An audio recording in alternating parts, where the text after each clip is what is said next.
and the President of the Republic of Kenya, Dr. William Samoei Ruto. Thank you very much, my brother Rigathi. Tafadhali tuketi. Asanteni sana.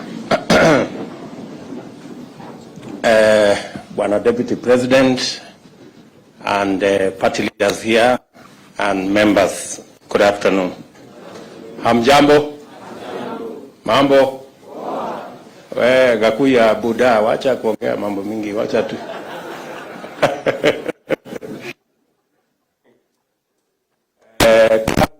Mimi nataka nichukue nafasi hii niwashukuru sana kwa kuchukua muda wenu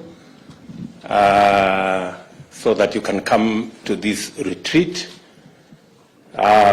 Wakati tuliongea katika PG yetu ya kwanza tulikubaliana ya kwamba tutachukua muda tuwe na retreat ndio tukubaliane mpango wa kazi na pia tuelewane vile tunaenda mbele pamoja. And therefore I want to thank all the members who have taken time so that we can attend this retreat, so that we can exchange ideas and we can agree on our program of work, because we asked the people of Kenya to give us an opportunity to work for them. And by God's grace, we have been given that opportunity in various capacities. We have members of parliament, we have members of the Senate, we have MCAs who are not here, we have governors who are not here, we have members of the executive, my good deputy here and myself, and those we will appoint into cabinet. So we have an opportunity to serve the people of Kenya. And for us to be efficient and effective in the service of the people of Kenya, we not only need to have a plan, but we need to agree on the execution of that plan. All of us seated here know that we went to the people of Kenya with a manifesto. And we committed to the people of Kenya to implement that manifesto so that they can actualize the commitments that we made in that manifesto. It is necessary because this is the top leadership of our legislature in both houses. Are unlikely to get it right anywhere else. So that's why continuous engagement with our legislature is not going to be the exception, it's going to be the norm. So when I made a commitment that we will have regular PGs, I meant it, and we will have regular PGs. It is the only way all our members can read from the same script, sing from the same hymn book, sing the same song, and be able to actualize our plan, and therefore materialize the commitments we made to the people of Kenya. That's why we will be here today and tomorrow.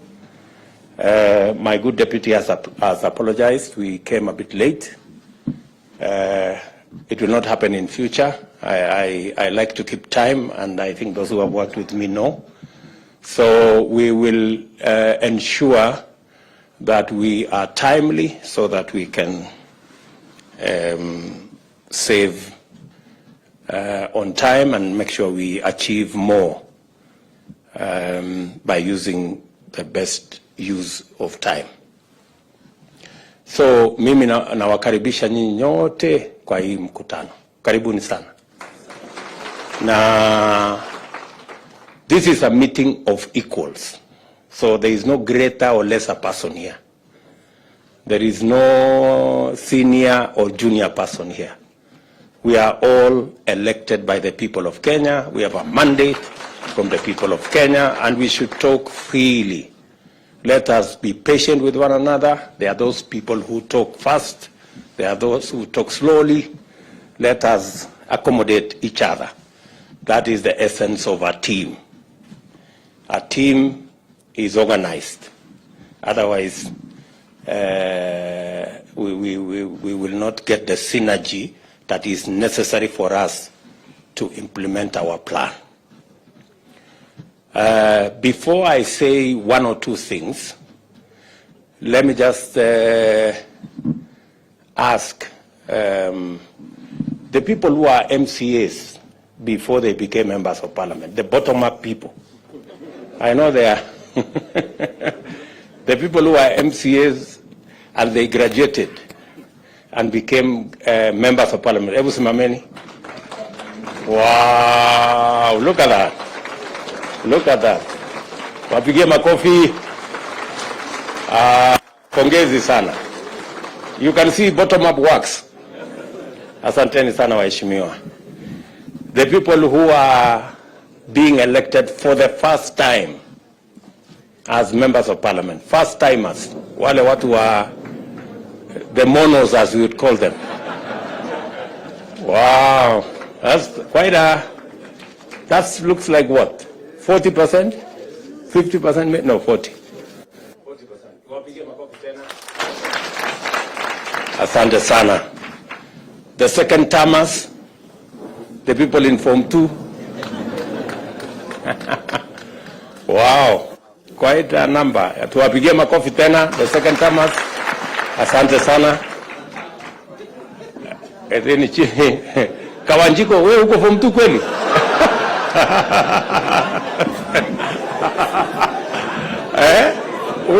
Huyo aliruka darasa huyo. Okay. Can we see the third termers? Form 3 people, the Form 3. Wow, that's quite impressive. Tuwapigie makofi watu wa Form 3 hapo. Asante sana. Thank you very much. Tuko na watu wa Form 4 kweli? Haya, watu wa Form 4 tuone. The fourth termers. Wow. That's quite something. Oh, Mwangi there. Aden Duale here. Cheptumo there. Governor Sirma there. And Karek Mbuki. Japheth. And of course, Lekuton. And Khalwale right at the back.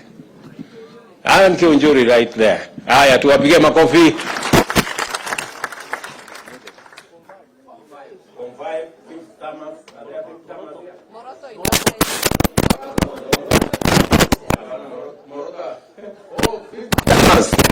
Wow, we have a all the way from Kinango. Give him a coffee. The only elder here. And Moroto. So they are the elders or ancestors?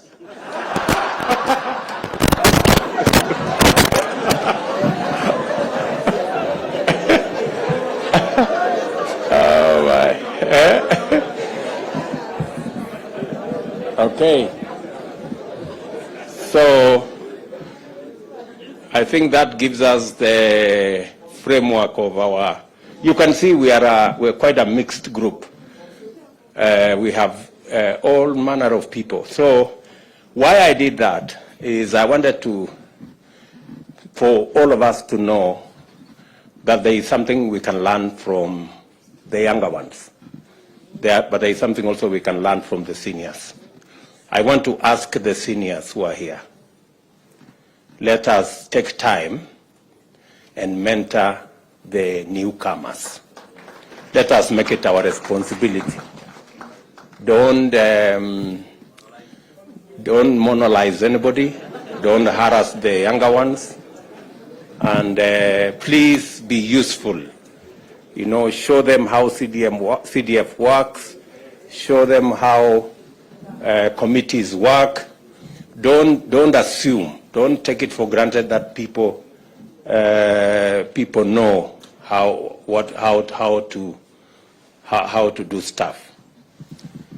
Tomorrow, we are also going to have a session to show you a bit of etiquette, what to do, you know, because sometimes we get embarrassed when senior people don't even know how to hold a spoon or how to hold a fork. So tomorrow we'll take time because we want to mentor everybody. And you know, some people take things for granted. Mnanielewa? So tutapangana namna hivyo. Hiyo ni number one. Number two, it is very important for us to have a meeting so that so that we can agree on the plan we have. This PG is for us to interrogate our party manifesto, the Kenya Kwanza manifesto, because that is the basis upon which we were elected. We made commitments to the people of Kenya. We have started to discharge some of those commitments. I had made a commitment that we will appoint the 6 judges. We have appointed the 6 judges. We made a commitment that we will provide financial independence for the police. I already issued instructions, and yesterday that was implemented by Treasury. Now, henceforth, the police will have an independent budget. They will not be begging for money from other offices. We will allocate them the resources as is being done by Parliament, and we will begin to make demands of them on matter security, because in the past they used to give excuses of depending on finances from other offices. Now they have their own independent financing. We expect improved security in the country. We expect expeditious matters to do with public wastage in public resources should be dealt with firmly, decisively, and in a timely manner. We expect that the fight against corruption will be scaled up. We expect that our insecure areas, cattle rustling, conflict amongst communities, will be dealt with firmly and decisively. And I have already informed the police that that is why we gave them their money.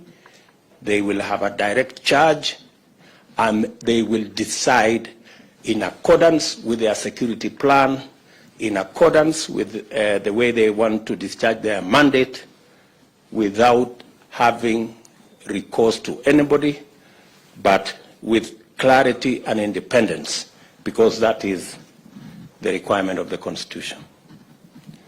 There will be other things we are going to be doing in the short term to ensure that we take this to the logical conclusion. Let me also say the primary reason why we are meeting here today is so that each and every one of us can understand the commitments we have made to the people of Kenya through our manifesto. We are also going to show you the legislative program that will enable us implement that plan. And that legislative program is going to come to Parliament.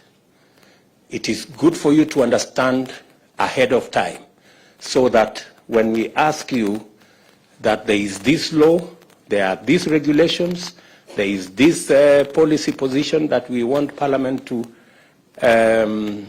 pass for us, it will be understood that this is in furtherance, and you will already have the information to make sure that you pass it in a manner that it will give us the instruments to be able to deliver to the people of Kenya. We will be taking you through our universal health coverage plan so that you also understand what we need to do so that we can actualize the commitment we made to the people of Kenya on matters to do with universal health coverage. How are we going to make it 300 shillings for the lowest category, and how are we going to graduate it so that instead of being a fixed amount, people contribute in accordance with their incomes and provide a mechanism where we can carry the majority of Kenyans, work with the people in the informal sector, and also make sure that we carry the majority of Kenyans. When I say the majority, I mean actually everybody. And it is good for you to understand. We will also be making a presentation to you on savings and what you need to do to make sure that we improve the culture of savings. Savings is what gives us the resources for investment. In fact, the norm is investments is actually a function of savings. You can only invest if you have saved. Today, we are among the least savers in our continent. You can't believe it. Tanzania has a better saving culture than us. They have a smaller economy than us. Uganda have a huge pension scheme, bigger than ours, and they have a smaller economy. So we have to rejig, we have to change, and the people from our professionals working with the people from NSSF will be here tomorrow morning so that we can take you through what we need to do. Today we have savings of like maybe 1.5 trillion, which is very small. It is not even I think it is not even a tenth of what is the savings of Uganda. Mnajua hivyo?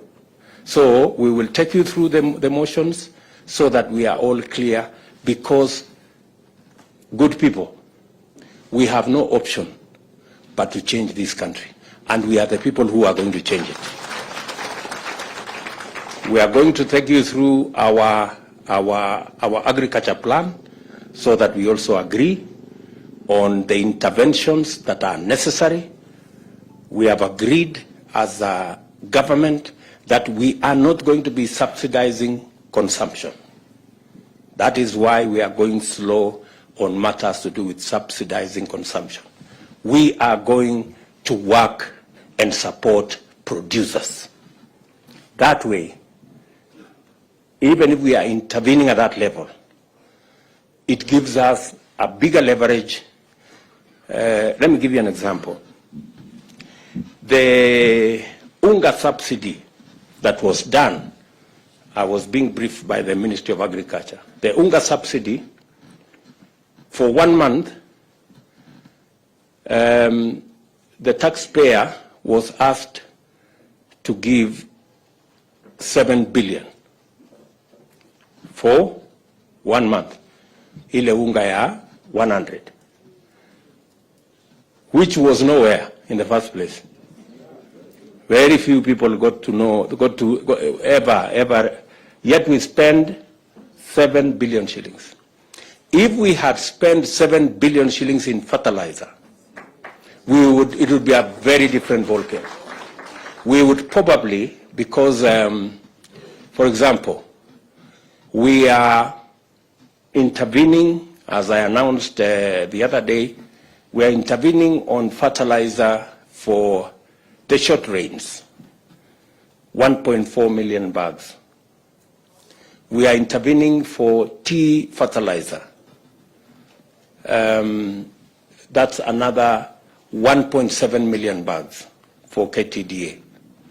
It is costing us less than the subsidy of UNGA that is for 1 month.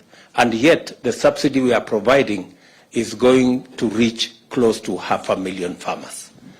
That's the difference. So it is not how much money you spend. It is where do you spend money so that you get value for every coin that you spend. So we will be discussing our agriculture plan tomorrow so that you can understand and so that when it comes to Parliament, you know where to allocate resources that will go into helping our producers. We will be discussing with you all the other categories of our plan so that we can measure up to what the people of Kenya want. Let me tell you this.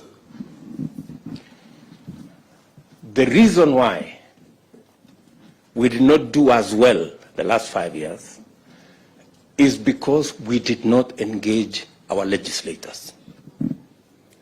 Our legislators knew very little about our plan. That is how we failed. And that is why we must start here. You people must understand.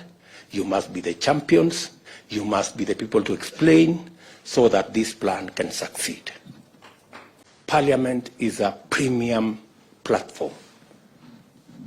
Very many people try so hard to get to Parliament. So take advantage of that premium stage.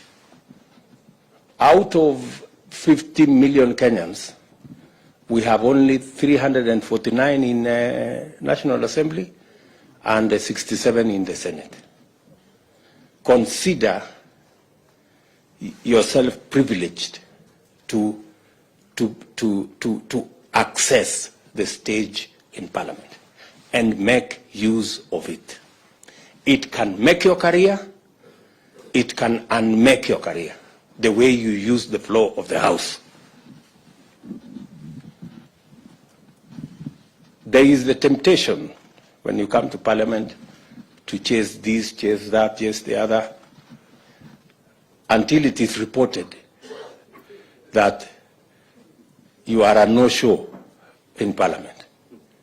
Unajua kuna watu wanaandikwa ati hawajawahi kuzungumza kwa bunge. Please, nataka niwaombe. You know? Why do you look for a premium stage and then you have scorned? You do nothing with it. Kwa sababu Parliament sio mahali ya kuuza viazi ama kufanya. Parliament ni mahali ya kuongea mambo ya wananchi. To articulate issues that are important to your constituents, issues that are important to your party, issues that will shape the future and destiny of our country. And that is the stage you have. It's a premium stage. It's not a stage that anybody can walk in and have. So while you have the privilege to be a member of Parliament, please make use of that stage. Sometimes it is it's quite intimidating, especially for the new members. Kidogo ukisimama hapo unatetemeka kidogo, Kiswahili Kiingereza inachanganyika, but if you do it consistently, utashika network na mambo itaenda mzuri. Yeah, and many of our constituents are waiting to see. They're waiting to see you. Mbunge wetu wamesema nini kule bunge leo. I have also taken the position with my good deputy here that for purposes of proper accountability of government, we are going to work on the standing orders so that our CSS can come to Parliament and you can ask them questions directly about your constituents, so that we can improve the accountability of our government, the accountability of our ministers, because in any case, the ministers don't have any constituency to attend to. So their constituency is, are we together?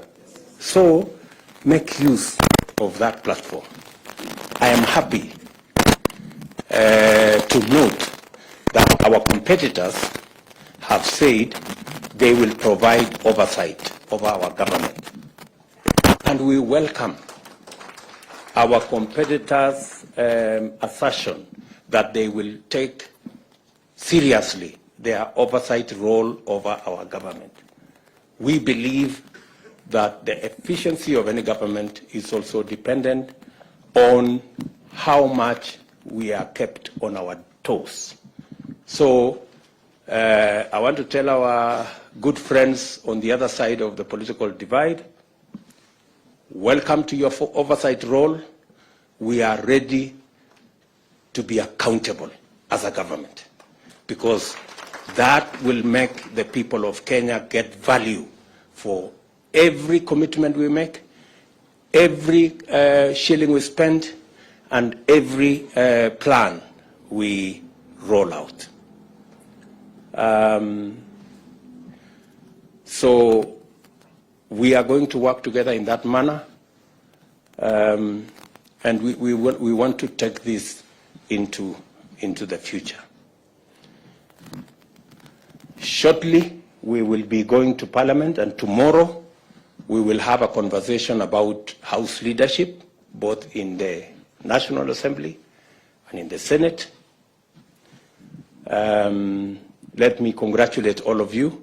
When we had the PG, we agreed that each and every one of you should be in Parliament, and you showed a great patriotism in Parliament. You were there for long hours. We elected both speakers, and both deputy speakers are members of Kenya Kwanza, and we are very proud of you guys and what you are able to do. We are going to have the leadership of the House discussion tomorrow, and collectively we are going to make a decision on who will be the leader of majority in National Assembly, in Senate, their deputies, the chief whips, their deputies, and all the other people in there. Our competitors on the other side will provide their oversight role. I have heard them try to say they have some numbers. I mean, surely, if you cannot even raise a candidate for the Speaker of Senate, what numbers do you really have? Let's just be honest with ourselves. You know, there is no need to bring a contest where there is none. We have accepted that we are not going to appoint any member of the opposition into government, because we want a vibrant opposition.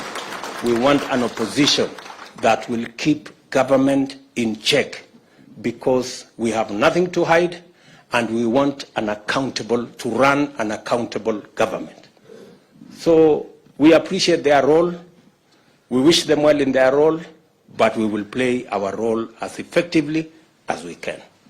And members, I want to request you, with all humility, please let us take the responsibility put on our shoulders by the people of Kenya seriously. I will keep consulting.